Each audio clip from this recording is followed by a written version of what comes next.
Hello, everyone. If you like what I'm doing here, please consider subscribing, liking, and commenting. It would really help the channel out quite a bit. Thank you very much. Tonight, on Randy's old-time radio shows, he's a master of disguise, a seeker of truth. Listen, as we step into the shadowy world of Mr. Chameleon, the brilliant New York detective who dons new identities to solve the city's toughest crimes. Mr. Chameleon is portrayed by Carl Swenson with narration by Frank Knight in this classic 1940s to 1950s radio drama combines suspense, strategy, and surprise. Each episode reveals a new case and a new disguise. If you love old-school mystery with a theatrical twist, you're in the right place. Now, close your eyes, sit back, listen as we uncover the legend of Mr. Chameleon.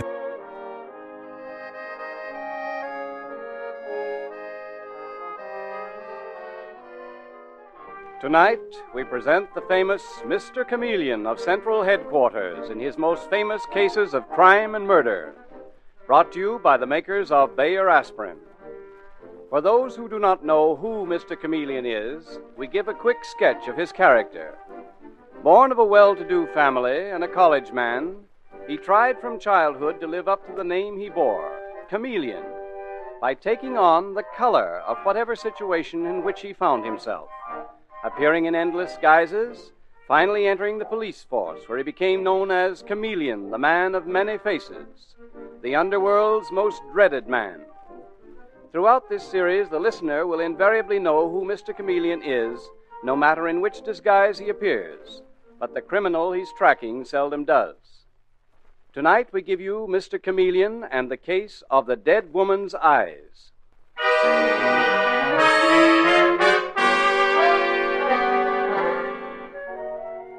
Our story opens in the ornate drawing room of the Walters mansion. A monumental pile of stone in the East 60s, and despite the summer heat, the room is cool and shadowy. So cool that Mrs. Walters, middle-aged patrician, shivers a little. Or could it be from anger? Anger and a strange fear which shows in her voice as she says to the person across from her, "I can't believe that you, of all people, would do this to me. My husband trusted you, and so did I. And now I find that you've been stealing from me. Don't deny it. You've been stealing. Oh, really, this makes me ill. Where are those soda mint tablets? The ones you gave me the other day. Oh, there, on the mantel. Give them to me, please. Thank you. They always help. Oh, that's queer. They taste so bitter. What have you given me? What have you given me? Wait! Help me! Help! Mrs. Walters! Mrs. Walters, answer me! Oh, Mrs. Walters! Mrs. Newell, what's the matter? What is it? Why did you... Mother! Oh, Miss Phyllis, don't look. Please don't look. Her face... Miss Phyllis, I'm afraid your mother is dead.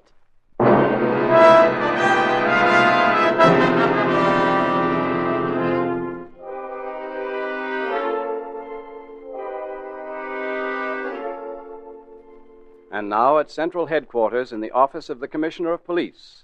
With him is the famous Mr. Chameleon, the man of many faces, the underworld's most feared man. Hello, Commissioner. Do you want to see me? Yes, Chameleon, I have some news for you. Oh, bad, no doubt. Bad for Mrs. Walters. Mrs. Harrison P. Walters. She's dead. Committed suicide. What? I can't believe that. Is that your considered judgment? Well, it's my unconsidered judgment. Based on number one, I saw her just last night at the St. Regis Hotel with her daughter and a Mr. Lucas. I went over to her table. She seemed perfectly healthy, perfectly happy. Go on. You said that was reason number one. Well, there is no reason number two. Good Lord, Commissioner, that woman had everything. She was on top of the pile. How'd she do it? Poison. It seems for some time she'd been carrying these pills around with her that everyone thought was soda mints. Turned out they weren't. Who found the body? Her housekeeper, Mrs. Newell. She heard her cry out. When she reached her, she was dead.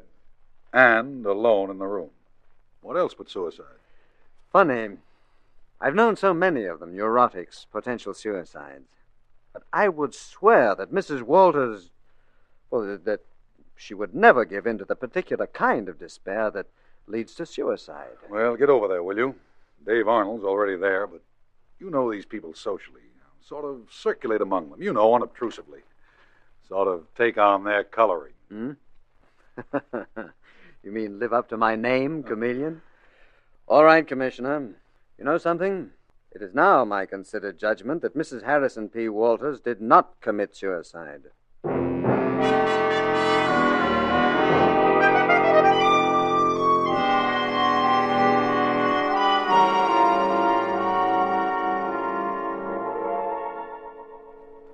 Hello, Detective Sergeant Dave Arnold.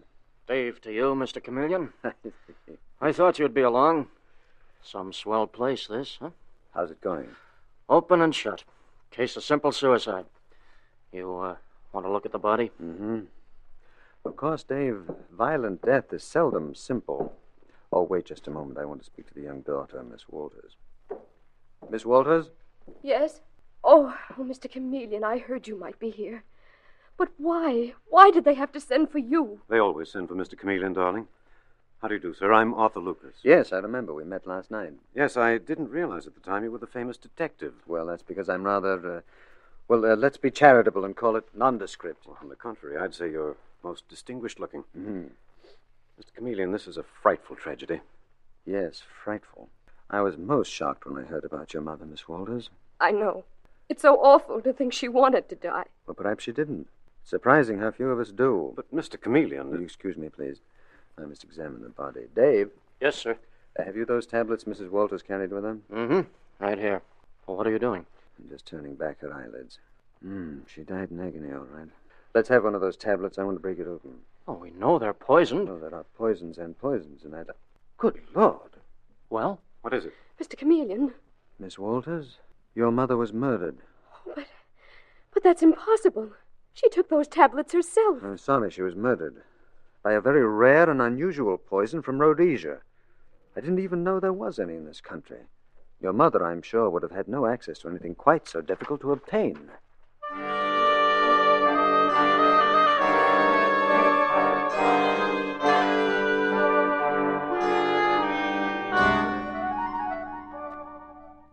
But, Mr. Chameleon, it's fantastic. A rare and deadly poison hardly known in this country. No, it's too fantastic. Nothing, Mr. Lucas, is too fantastic for the criminal mind. Yes, but a poison like this, if it's so hard to get... Well, there must be some hidden somewhere, a secret supply. But who would want to kill Mrs. Walters? What would be the motive? What do you think? Well, I'll tell you what... Arthur? Oh, Ralph, I didn't hear you come in. Mr. Chameleon, this is my partner, Ralph Crane. Mr. Chameleon, the detective? You sound slightly incredulous. Well, you're such a well-known investigator. Very glad to know you, Mr. Crane. Mr. Lucas here was just about to give me a motive for Mrs. Walters' murder, and I... Mr. Chameleon. Yes, what is it, Dave? The housekeeper. They checked up on her. And who do you think she is? Her name isn't Newell at all. It's Schultz, the mother of Jim Schultz. The one at Sing Sing? That's it. He's serving a life term for murder, and he used to handle uncut diamonds that were smuggled in from Africa. Rhodesia. That's it. He could have given her the poison. Mr. Chameleon, that's what I started to tell you. Mrs. Walters was afraid of her, this Mrs. Newell, or Schultz, or whatever her name is. She thought she'd been stealing securities and money out of the library safe. When did she tell you this, Mr. Lucas? Just the other day. Ralph and I, as you know, were her advisors. She confided in me particularly. I was very close to her and Phyllis. And she told me she'd been suspicious of Mrs. Newell for some time. Isn't that right, Ralph? Yes, that's right. I hate to tell you this, but I feel I must. I feel you and I should be working together. Yes, that's very nice of you, Mr. Lucas. Well, what do you say, Mr. Chameleon? Shall we take her down to headquarters? You've got to admit the evidence is all against her.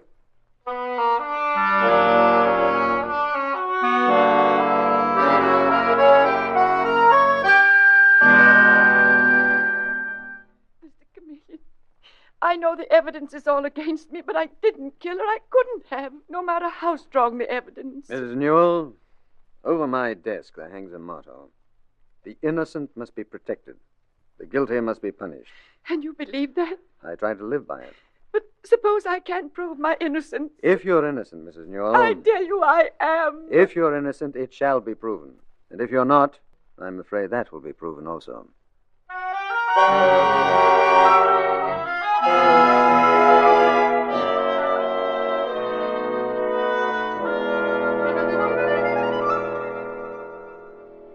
Mr. Chameleon, you mean you're holding Mrs. Newell? Yes, for questioning, Miss Walters. You see, we have to. The evidence is very, very strong against her. Oh, it seems so awful. I don't know who to trust or not to trust anymore. Except Arthur, Mr. Lucas. With him, I feel safe. Yes, you're marrying him very soon, aren't you? Yes, at the end of the week. Mm-hmm. Oh, well, I didn't think it was that soon. However, you've been hurt and badly frightened. It's only natural, I suppose, for you to run to a safe haven. Oh, that's so true, Mr. Chameleon. He's a good deal older than I am, but that makes me even less afraid. Yes, I'm sure your mother felt that way about him, too. Yes, he was wonderful for both of us. All right, Miss Walters, that's all. Would you please send in Detective Sergeant Dave Arnold? He's out in the hall. Goodbye. Oh, Detective Sergeant Arnold, Mr. Chameleon wants you. Okay, Miss Walters. Thanks. You shut the door, please, Dave. Dave, tell me, what do you think of this Arthur Lucas? Lucas? Mm-hmm. Oh, he's one of those big shots down on Wall Street. He and that Crane guy. Investment counselors. Why do you ask? Without even realizing it, he may have information in his office that would give us a lead. You see, he suspects Mrs. Newell. He told me that. And after all, her son is in Sing Sing. Now, how do we know that she isn't a front for a ring? I'd like to look around that place. Oh, that's easy. Well, I mean without their knowing I was doing it. If they knew, they might let something slip. They'd be there, all right, but they wouldn't know me. You mean you'd go in there looking like somebody else? Mm-hmm. Why not, Dave? Anyone would think this was a new routine. Is my name Chameleon? Of course I want to go in there in disguise. But so help me, this time I don't think you'd get away with it. Those are smart men, Mr. Chameleon, and they've met you. No, sir, this time you couldn't get away with it. Look, Dave, it's not a case of assuming a disguise. It's a case of feeling like another person as well as looking like another person. Lucas is the sharper one of the two, but there is some particular disguise that would work with him, too. There always is, Dave. There always is. Oh, that reminds me. Yeah? When you're through questioning that housekeeper, Mrs. Newell, you let her go, please. But have someone tail her. Keep an eye on her. And how? I wonder what sort of disguise would fool Arthur Lucas. I wonder, Dave.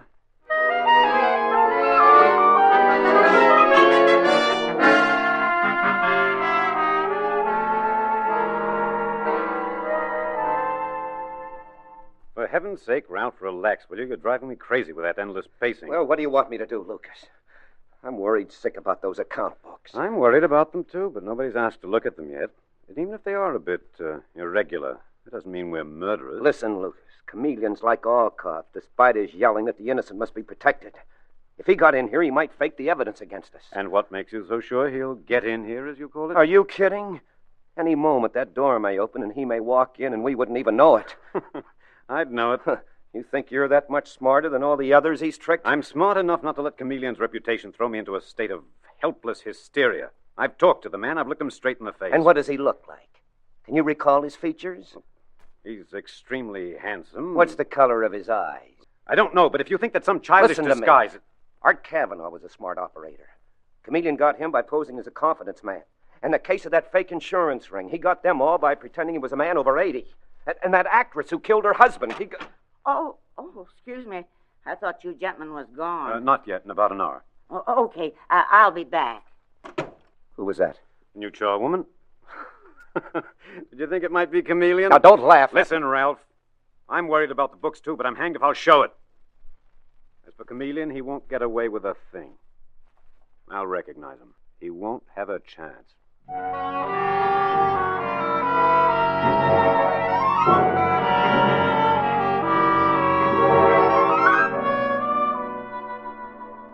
Mr. Chameleon and the case of the dead woman's eyes continues in just a moment.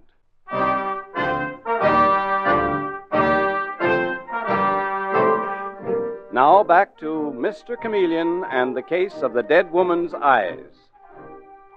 It is the following morning, and in the police commissioner's office at Central Headquarters, Mr. Chameleon is leaning across the commissioner's desk, and there is no mistaking the excitement he feels. This is it. I'm sure of it, Commissioner. It feels right, and therefore it's going to look right. But how are you going to do it, Chameleon? Oh, a round-shouldered stoop, as if I'd spent most of my life bending over books. Mm-hmm. Glasses, gray hair, shabby clothes, and most of all, a deep-seated bitterness, because I feel that I'm underpaid with all the mouths that I have to feed. Well, that's a nice little note, considering you're a bachelor. Hmm? No, Mr. Chameleon's a bachelor. Mr. Harry Mitchell is a very good husband and father. So go ahead, Commissioner, call them, will you? Tell them that you're sending over a police auditor to look at their books.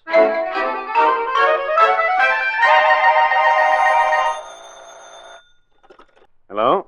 This is Mr. Lucas. Oh, yes, Commissioner. You what? Well, you really consider that necessary? What's the matter? Well, of course I'll be only too glad to cooperate. When will he be here? Tomorrow morning? Fine. Goodbye, Commissioner.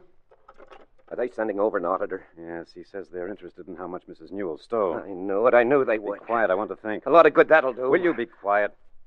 Perhaps I can manage him. How? The usual way. Well, maybe you can. But I know one thing. You couldn't handle Chameleon that way. And here we sit, just waiting for him. When he gets closer and closer, just waiting. For all we know, he's already here. Will you quit that? No, I won't.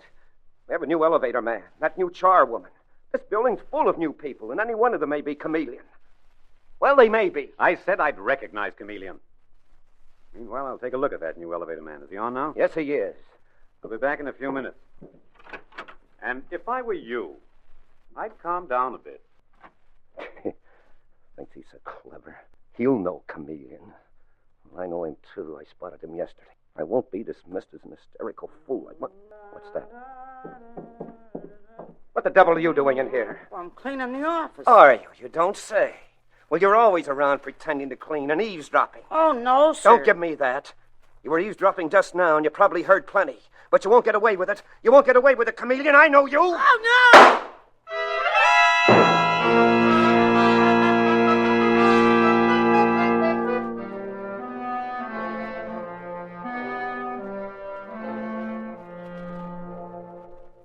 Lucas, I thought it was Chameleon. I really did. I thought he had overheard us. Is she dead? Yes, you stupid fool. What are we going to do? Fortunately for us, the offices around us are all closed. But even so, we can't get her out of the building. And with the police coming in tomorrow, you fool, I could kill you. We'll have to think of something. We will think of something. You might have done the same thing. If I did, my dear Ralph, I'd get the right man.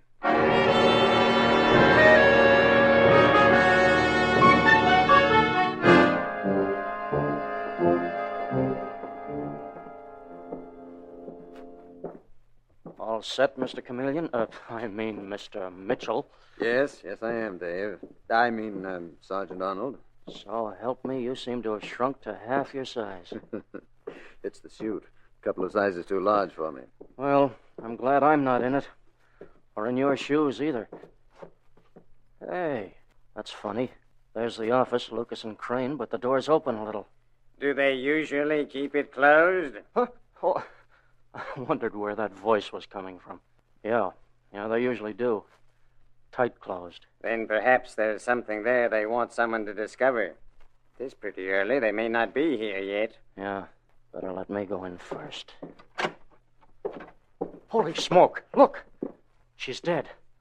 The old charwoman's dead, and the office has practically been torn apart.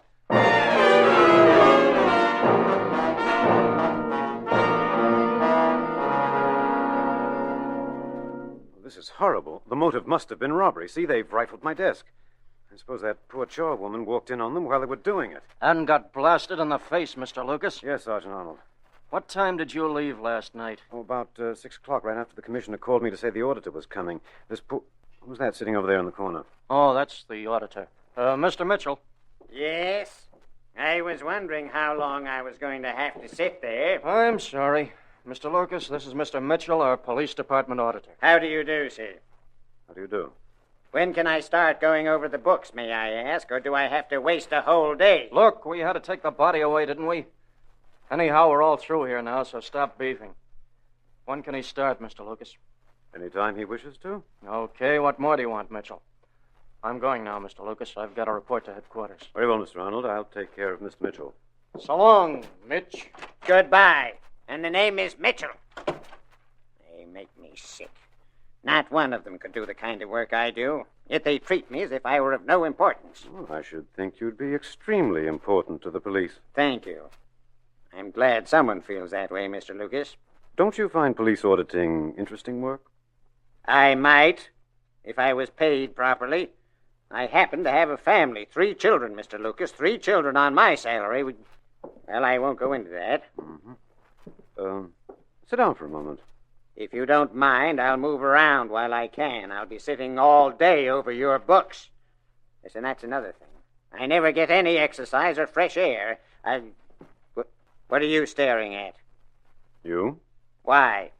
Just looking you over, sizing you up. I like to size up anyone who works for me in any capacity. Well, it makes me uncomfortable. Wish you wouldn't do it. I'm simply trying to make up my mind about you. In what way? In what way? I'll tell you now. I've reached a decision about you. Well? You and I can do business together, can't we? I beg your pardon? Mr. Mitchell, I agree that you're probably atrociously underpaid, and with a family to think of, it just isn't right. No, it certainly is not. Perhaps I could make up to you a little for the injustice. I beg your pardon? Shall we say a very substantial bonus? If I'm pleased with the way in which you audit my books, you could use a bonus, couldn't you? Yes. Yes, I could. Thank you very much. Not at all, Mr. Mitchell. The pleasure's all mine. You told me exactly what I wanted to hear.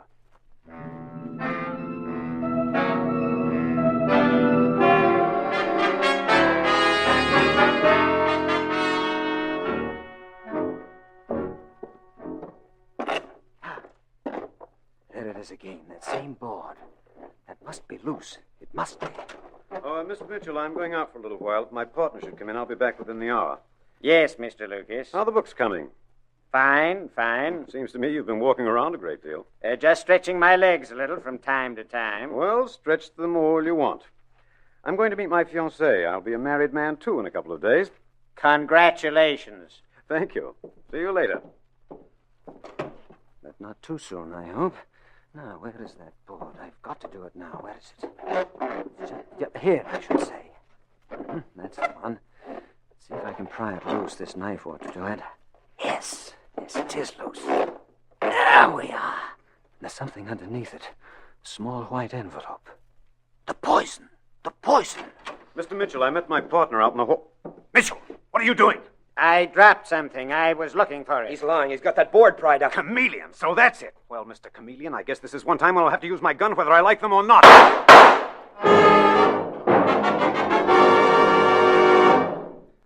Sorry, Mr. Lucas. I was a little quicker with the gun than you were. My hand, it's bleeding. Oh, that's too bad.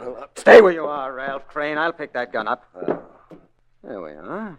Now we can talk. Why didn't you move faster, Lucas, you stupid idiot? Why'd you give him time to pull his gun? Shut up. You heard Mr. Lucas say that he disliked guns. Gun is such a vulgar weapon, isn't it? Now, look here, Chameleon. Just because you found that Poison? Yes, poison's the word. Which you used on at least 3 women beside Mrs. Walters. I didn't kill Mrs. Walters. I wasn't with her when she died. You mean, don't you, that you left by the French windows and out through the garden so that Mrs. Newell was alone in the room when Phyllis found her? Well, never again will you be able to exploit women and then kill them when they begin to ask questions, Mr. Lucas. But, is that really your name? You've had at least 10 that I know of. What? Oh, yes, Lucas. Bigamist, murderer, world traveler, starting in Rhodesia many years ago with a small-time crook as a partner. Isn't that right? How'd you know all this? My dear Lucas, the police all over the world have been after you for years. But you covered your trail very, very beautifully. We had no evidence against you. You wouldn't have now if you hadn't fallen for that disguise of yours, Chameleon. It's a good one. You would have fallen for it too, Crane. Yes, 'tis a good one, isn't it? But I counted on something else. I counted on your wanting to believe in me, the way all your victims wanted to believe in you. Those poor women needed a confidant. And you, Mr. Lucas, needed an auditor whom you could bribe. So, you worked on the same theory that I always used. That's funny. That's really funny. Yes, isn't it? But you'll never put your theory into practice again, not with Phyllis, whom you will not marry, of course, or anyone else.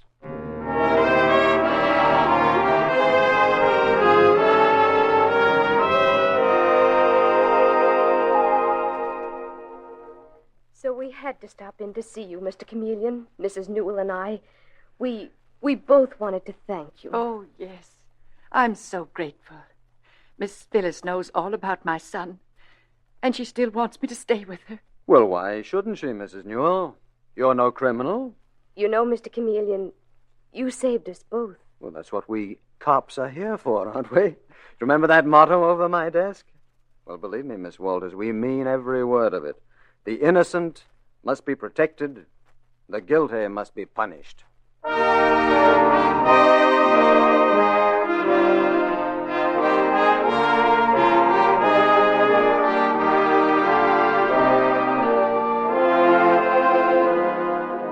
And with these words, Mr. Chameleon concludes tonight's murder case.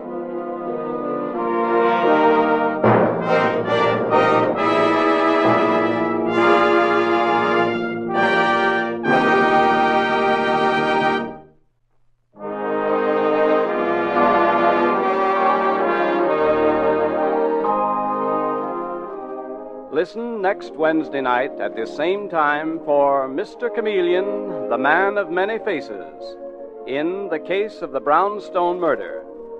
The part of Mr. Chameleon is played by Carl Swenson, with dialogue by Marie Baumer, from the original story by Frank and Ann Hummert. Your announcer is Howard Claney.